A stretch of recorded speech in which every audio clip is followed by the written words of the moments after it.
Wah wah wah, satu persatu terbongkar sudah.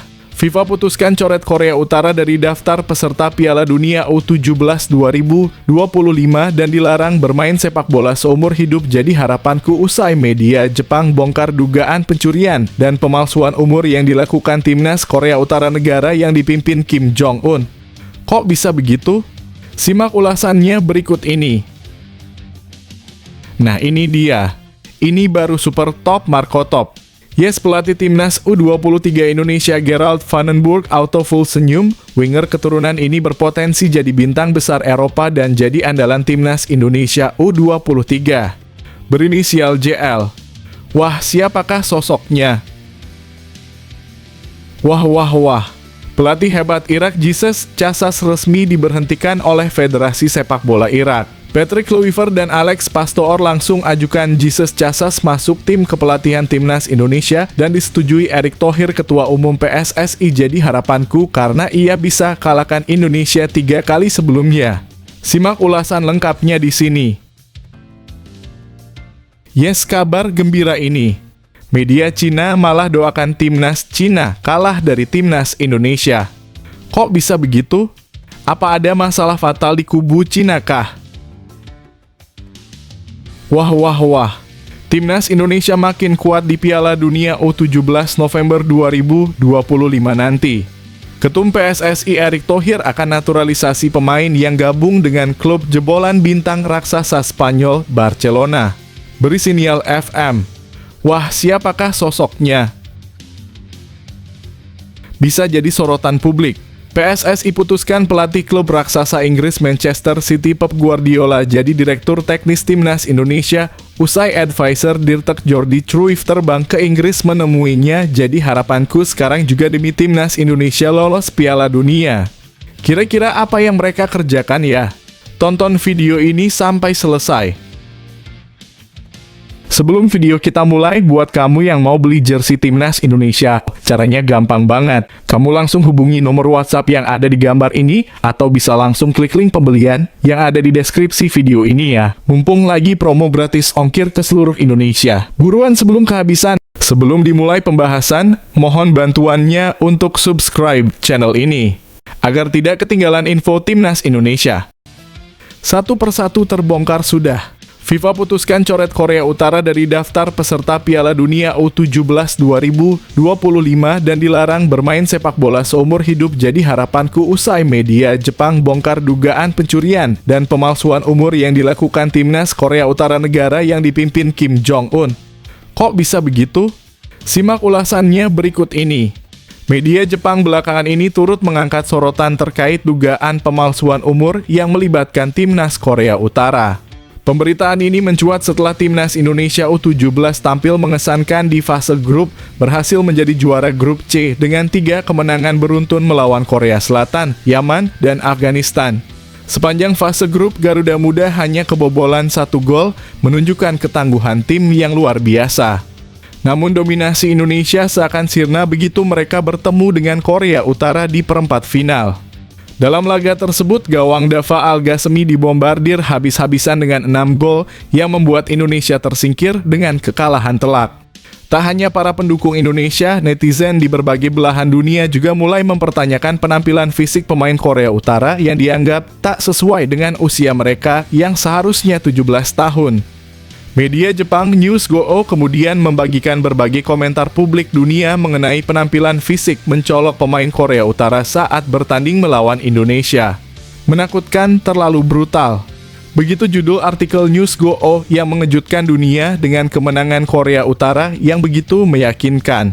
Dalam artikelnya, media ini juga membagikan beberapa komentar dari netizen internasional yang terheran-heran, seperti itu menakutkan, 6 pemain mencetak 6 gol. Dia sangat kuat secara fisik, saya tidak percaya bahwa dia baru berusia 17 tahun.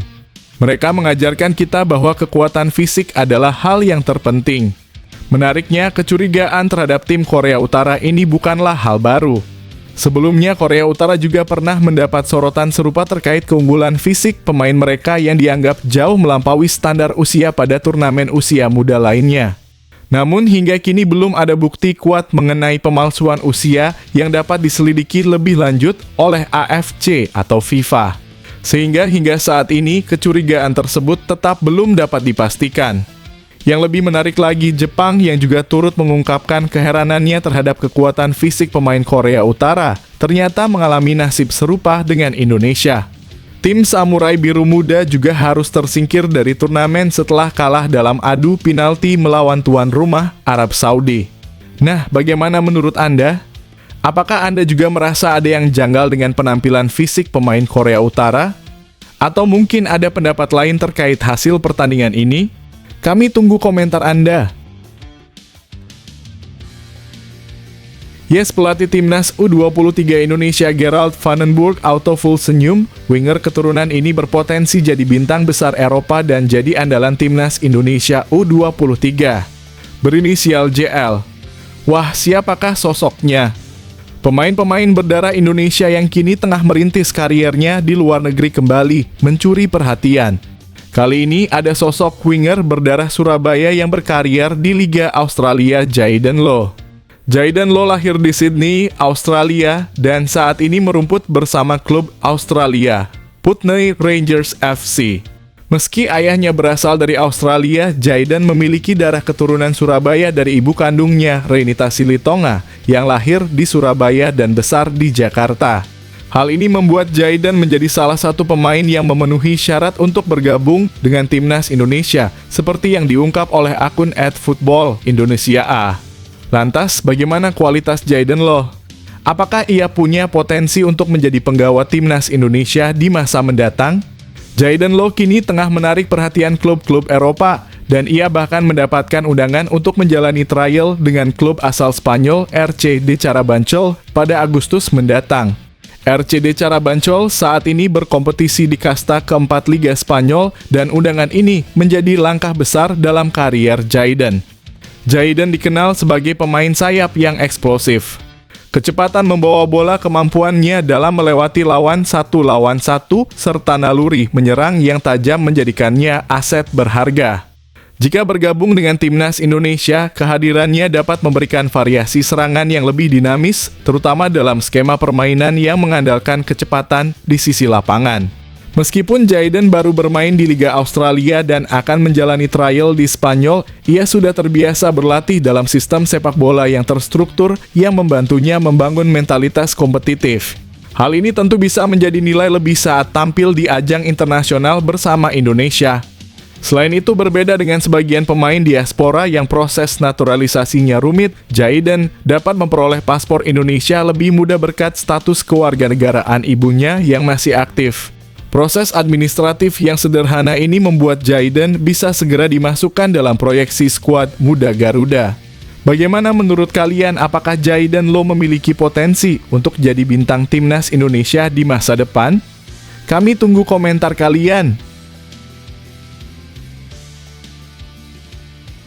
Pelatih hebat Irak Jesus Casas resmi diberhentikan oleh Federasi Sepak Bola Irak. Patrick Kluivert dan Alex Pastoor langsung ajukan Jesus Casas masuk tim kepelatihan timnas Indonesia dan disetujui Erick Thohir, Ketua Umum PSSI. Jadi harapanku karena ia bisa kalahkan Indonesia 3 kali sebelumnya. Simak ulasan lengkapnya di sini. Dalam keterangan resminya, Federasi Sepak Bola Irak (IFA) menyatakan bahwa kontrak Jesus Casas, pelatih asal Spanyol, dihentikan karena alasan pelanggaran serius terhadap kewajiban kontraktual. Federasi Sepak Bola Irak mengumumkan keputusannya untuk mengakhiri kontrak pelatih asal Spanyol, Jesus Casas, beserta para asistennya karena pelanggaran serius terhadap kewajiban kontrak, tulis IFA. Pernyataan ini menegaskan bahwa IFA telah melaporkan pemecatan ini secara resmi kepada FIFA. Langkah tersebut merujuk pada artikel 14 dalam regulasi FIFA tentang status dan transfer pemain. Menurut regulasi FIFA edisi Januari 2025, kontrak dapat diputus secara sepihak apabila ada alasan yang sah, termasuk tindakan yang melanggar kewajiban kontraktual atau ketidakpatuhan finansial. Tindakan ini diambil sesuai artikel 14 regulasi FIFA tentang status dan transfer pemain. FIFA telah diberitahu secara resmi mengenai hal ini guna menjaga hak-hak hukum kami di hadapan otoritas yang berwenang, lanjut IFA. Sejak ditunjuk pada November 2022, Jesus Casas telah memimpin timnas Irak dalam 33 pertandingan. Ia berhasil membawa Irak menundukkan timnas Indonesia dalam 3 laga kompetitif, 5-1 dalam kurung 16 November 2023, 3-1 dalam kurung 15 Januari 2024, dan 2-0 dalam kurung 6 Juni 2024. Prestasi tersebut menjadikan Casas sebagai pelatih yang cukup sukses secara statistik. Namun ketegangan internal dan dugaan pelanggaran kontrak tampaknya lebih besar daripada capaian di lapangan. Dengan kondisi yang sedang nganggur, admin Indonesian Soccer berharap ia bisa masuk ke tim kepelatihan timnas Indonesia sekarang. Apakah Anda setuju dengan ide tersebut? Atau mungkin ada pelatih lain yang lebih cocok? Kami tunggu komentar Anda.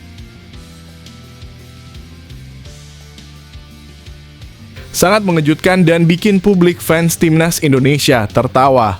Media Cina malah dukung timnas Indonesia raih kemenangan dan doakan Cina kalah. Wah, kok bisa begitu? Apa terjadi dinamika parah di kubu timnas Cina? Temukan jawabannya di sini. Sebelum laga timnas Indonesia versus Cina digelar, media Cina, yakni Sohu, membuat pernyataan yang cukup mengejutkan soal hasil pertandingan nanti. Alih-alih menjagokan negaranya, media Cina itu justru memprediksi timnas Indonesia akan menang dengan skor tipis 1-0 atas tim naga. Alasannya, kata media Cina itu, karena pasukan Patrick Kluivert dalam performa yang kuat dan sedang menanjak berkat kemenangan atas Bahrain. Bahkan Sohu meramal timnas Indonesia akan lolos ke putaran keempat kualifikasi Piala Dunia 2026 dengan mengoleksi 12 angka. Tim nasional sepak bola Cina akan menghadapi Indonesia di laga final dan mereka, dalam kurung, Indonesia akan menang 1-0 dan melaju ke babak berikutnya dengan 12 poin. Bunyi judul artikel Sohu. Performa mereka, dalam kurung, timnas Indonesia sangat kuat. Mereka tampaknya semakin dekat dengan persaingan untuk posisi keempat di grup. Tambah media Cina itu. Sebagai informasi, selain memiliki peluang lolos ke putaran keempat, timnas Indonesia juga mempunyai kans lolos langsung meskipun kecil. Terlepas dari hal itu, pada leg pertama, Cina berhasil mengalahkan timnas Indonesia 2-1 berkat gol Chow Yuning dan Baih Lamu di kandang sendiri. Timnas Indonesia sempat terpuruk atas kekalahan itu, namun kini mereka telah kembali ke kandang sendiri dan dalam kondisi yang lebih baik. Mereka bahkan lebih bersemangat untuk menuntaskan balas dendam di rumah. Apalagi tim tersebut kini beranggotakan lebih dari 10 pemain naturalisasi, ditambah komando pelatih kondang Kluivert, tulis Sohu. Maka target tim Indonesia pun sangat jelas, yakni menembus 4 besar grup dan berjuang lolos ke babak selanjutnya, tandasnya. Bagaimana menurut Anda, apakah timnas Indonesia bisa membuktikan prediksi media Cina ini benar dan meraih kemenangan? Kami tunggu pendapat Anda di kolom komentar.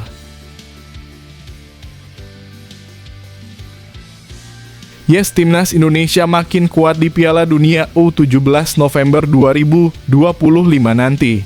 Ketum PSSI Erick Thohir akan naturalisasi pemain yang gabung dengan klub jebolan bintang raksasa Spanyol Barcelona. Beri sinyal FM. Wah, siapakah sosoknya? Tonton video sampai selesai.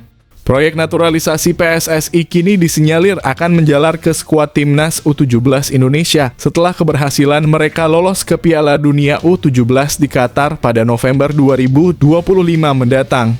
Lolosnya timnas U17 Indonesia ke ajang bergengsi tersebut membuka peluang bagi banyak pemain keturunan yang ingin membela merah putih.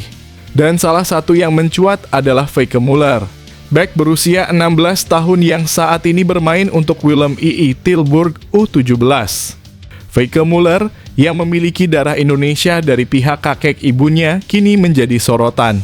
Kakeknya berasal dari Haria, Saparua, Maluku Tengah dan memiliki marga Maluku, Latupeirisa. Mengenai hal ini, Feike mengungkapkan bahwa dirinya mengikuti perkembangan sepak bola Indonesia dan tertarik untuk membela timnas Indonesia jika PSSI membutuhkan. Ia merasa bangga dengan pencapaian timnas U17 Indonesia yang berhasil lolos ke Piala Dunia U17 2025 dan tidak menutup kemungkinan dirinya bisa bergabung dengan mereka. Perjalanan karier sepak bola Feike Muller dimulai saat ia berusia 5 tahun dengan bergabung di Swallow FC. Pada usia 7 tahun, ia sudah berlatih dengan Willem II, salah satu klub ternama di Belanda. Menariknya, Willem II juga dikenal sebagai tim muda yang melahirkan pemain-pemain top Eropa seperti Virgil van Dijk, Frenkie de Jong, dan Alexander Isak. Sebagai informasi, berikut ini adalah profil lengkap Feike Müller. Nama lengkap Feike Müller Latupeirisa. Tanggal lahir 10 Desember 2008. Tempat lahir Den Bosch, Belanda. Usia 16 tahun.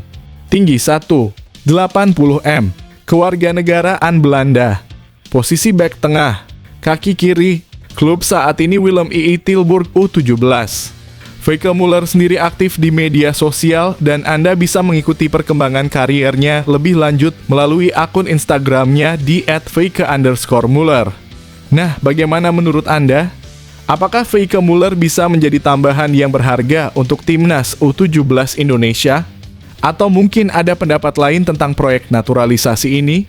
Kami tunggu komentar dan pendapat Anda.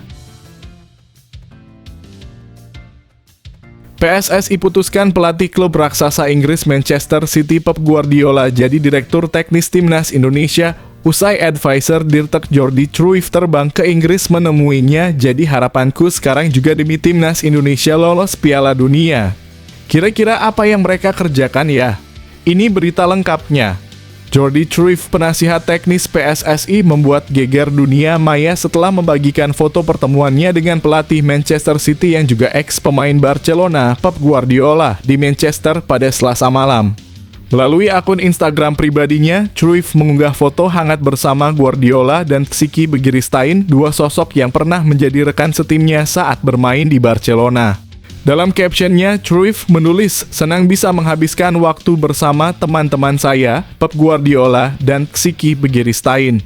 Tak hanya itu, Cruijff juga mengungkapkan kekagumannya terhadap kontribusi besar Guardiola dan Begiristain di dunia sepak bola. "Saya sangat mengagumi karya mereka. Juga senang bisa menikmati suasana kota Manchester yang luar biasa," tulisnya. Unggahan tersebut langsung diserbu komentar warganet Indonesia. Banyak yang memberi respon antusias, bahkan ada yang mengusulkan agar Pep Guardiola dilibatkan dalam proyek pengembangan timnas Garuda. Beberapa komentar yang muncul seperti keren, staf pelatih Indonesia temannya mantap, dan Pep Guardiola sebagai direktur teknik timnas Indonesia, serta ajak dia ke Indonesia. Menunjukkan betapa besarnya antusiasme publik terhadap kemungkinan kolaborasi besar dalam pengembangan sepak bola nasional. Apakah Anda setuju jika Pep Guardiola bisa jadi bagian dari timnas Indonesia? Atau mungkin ada ide lain untuk mengembangkan sepak bola Indonesia? Kami tunggu komentar Anda. Pelatih Manchester United Ruben Amorim tertarik dan datangkan Rizky Ridho usai berpotensi jadi pemain ASEAN All-Stars asuhan Kim Sang-sik. Jadi harapanku usai satu persatu nama sudah mulai dipanggil. Kira-kira siapa saja ya nanti pemainnya? Tonton ulasannya sampai selesai. Pertarungan penuh gengsi akan tersaji pada penghujung Mei 2025. Klub raksasa Inggris Manchester United dijadwalkan melakoni laga persahabatan menghadapi tim pilihan Asia Tenggara bertajuk ASEAN All-Star. Laga yang bakal digelar di Stadion Bukit Jalil, Kuala Lumpur pada 28 Mei pukul 19.45 waktu Indonesia Barat itu menjadi bagian dari tur pramusim Setan Merah di kawasan Asia. Federasi Sepak Bola Asia Tenggara (AFF) telah memberikan kepercayaan kepada pelatih timnas Vietnam, Kim Sang-sik, untuk memimpin skuad ASEAN All-Star dalam laga ini. Pelatih asal Korea Selatan tersebut langsung tancap gas. Ia telah menetapkan 3 pemain andalan dari skuad The Golden Start untuk menjadi bagian dari tim pilihannya. Mengutip laporan dari media Vietnam Soha, ketiga nama yang dipanggil adalah Nguyen Quang Hai, Nguyen Hoang Duc, dan Du Duy Man. Ketiganya merupakan tulang punggung Vietnam saat berebut gelar juara Piala AFF 2024 lalu. Nah, dari Indonesia masih jadi misteri. Kalau menurut admin Indonesian Soccer, yang kemungkinan besar dipanggil adalah pemain timnas Indonesia yang berlaga di Liga Asia Tenggara. Salah satu yang paling berpotensi adalah Rizky Ridho. Admin berharap Rizky Ridho bisa berhasil menarik perhatian pelatih Manchester United Ruben Amorim dan menjadi pemain lokal pertama dari Indonesia yang bermain di Manchester United kelak. Bagaimana menurut kalian? Apakah Rizky Ridho pantas mendapatkan kesempatan ini? Kami tunggu komentar Anda. Bikin geger dan makin membuat situasi memanas. Tepat diumumkan media nasional beberapa menit yang lalu. Pelatih Uzbekistan U17 dikabarkan menolak bertanding lawan Korea Utara karena dugaan pencurian umur. Simak fakta kebenaran beritanya hanya di sini. Timnas U17 Uzbekistan disebut menolak melawan Timnas U17 Korea Utara di semifinal Piala Asia U17 2025 yang dijadwalkan digelar di King Fahd Sport City Stadium, Taif, Arab Saudi pada Jumat, 18 April 2025 pukul 00.15 waktu Indonesia Barat. Kabar tersebut pertama kali disampaikan oleh akun @bang.yuchan di TikTok yang kemudian viral di media sosial. Gegerkan jagat Asia. Uzbekistan tolak bertanding dengan Korea Utara, begini penjelasannya, tulis akun tersebut. Dalam narasi yang beredar, Uzbekistan U17 menolak bermain karena tim lawan diduga diperkuat banyak pemain yang berusia lebih dari 17 tahun. Namun setelah ditelusuri, kabar tersebut ternyata adalah hoax semata. Timnas U17 Uzbekistan sama sekali tidak menolak untuk menghadapi Timnas U17 Korea Utara. Pelatih Timnas U17 Uzbekistan, Islombek Ismoilov, menegaskan bahwa mereka tetap akan melanjutkan strategi permainan menyerang saat menghadapi Korea Utara U17 tanpa perubahan apapun dalam gaya bermain. Kami takkan mengubah gaya permainan kami. Namun tentu kami akan beradaptasi dengan situasi di pertandingan, kata Ismoilov, seperti yang dikutip dari laman resmi AFC. Korea Utara U17 merupakan tim yang hebat. Kami harus menganalisa permainan Korea Utara U17 dan kami siap menghadapi mereka, lanjut pelatih asal Uzbekistan tersebut. Mengenai fisik para pemain Korea Utara U17, ternyata sebagian besar dari mereka memiliki tubuh yang lebih besar dibandingkan dengan pemain dari tim lain. Dilaporkan bahwa sepertiga dari pemain Timnas U17 Korea Utara memiliki tinggi badan di atas 180 cm. Bahkan salah satu pemain mereka, John Yong-un, memiliki tinggi badan mencapai 190 cm. Hal ini kontras dengan Timnas U17 Indonesia, di mana hanya satu pemain yang memiliki tinggi badan di atas 180 cm, yakni Dava Setiawarman (183 cm). Penyebab fisik yang menonjol dari pemain Timnas U17 Korea Utara ternyata bisa dilacak ke latar belakang mereka. Sebanyak 11 dari 23 pemain Timnas U17 Korea Utara berstatus pemain dari April 25 Sports Club, klub yang berada di bawah naungan Kementerian Pertahanan Korea Utara. Di klub ini, latihan fisik ala militer diterapkan, yang membuat para pemain memiliki fisik yang sangat prima. Hal ini menjadikan Korea Utara U17 sebagai tim yang tangguh dengan potensi besar untuk meraih juara di Piala Asia U17 2025. Bagaimana menurut Anda, apakah faktor fisik akan menjadi kunci kemenangan dalam laga ini? Apakah Uzbekistan U17 bisa mengatasi tantangan berat dari Korea Utara U17? Kami tunggu komentar Anda. Lama tak terdengar nasibnya. Rafael Struijk akhirnya muncul juga kabar terbarunya. Sempat bikin jantungan Timnas Australia di kualifikasi Piala Dunia. Simak penjelasannya sampai selesai. Penyerang Timnas Indonesia Rafael Struijk menghilang dari skuad Brisbane Roar usai jeda internasional Maret 2025 lalu. Brisbane Roar telah memainkan 3 pertandingan setelah jeda internasional tersebut, namun nama Rafael Struijk tidak pernah masuk dalam daftar pemain. Menariknya, sebelum namanya dicoret, mantan pemain ADO Den Haag tersebut memberikan dampak signifikan dalam pertandingan melawan Australia saat Timnas Indonesia bertandang pada 20 Maret 2025 dalam ajang kualifikasi Piala Dunia 2026. Dalam pertandingan itu, Rafael Struijk diturunkan sebagai starter oleh pelatih Patrick Kluivert dan membuat Australia dihukum penalti. Striker 22 tahun tersebut dilanggar oleh pemain Australia di kotak terlarang pada menit ke-8 yang memberikan kesempatan bagi Timnas Indonesia untuk mendapat hadiah penalti. Sayangnya, Kevin Dix yang menjadi eksekutor penalti gagal melakukannya dengan baik. Tendangan Dix mengenai mistar gawang yang membuat kesempatan itu terbuang. Namun situasi semakin rumit karena pada menit ke-18 Australia mendapatkan penalti yang dieksekusi dengan baik oleh Martin Boyle dan kemudian gol tambahan dari Nissan Filipilai membuat Australia menggandakan keunggulan. Setelah pulang membela timnas Indonesia, Rafael Struijk justru menghilang dari skuad Brisbane Roar. Setelah jeda internasional tersebut, klub Australia tersebut melawan Auckland FC, MacArthur, dan Melbourne City. Namun Struijk tidak terdaftar dalam ketiga pertandingan tersebut. Hal ini menambah ketidakpastian mengenai masa depan pemain 22 tahun tersebut di Brisbane Roar.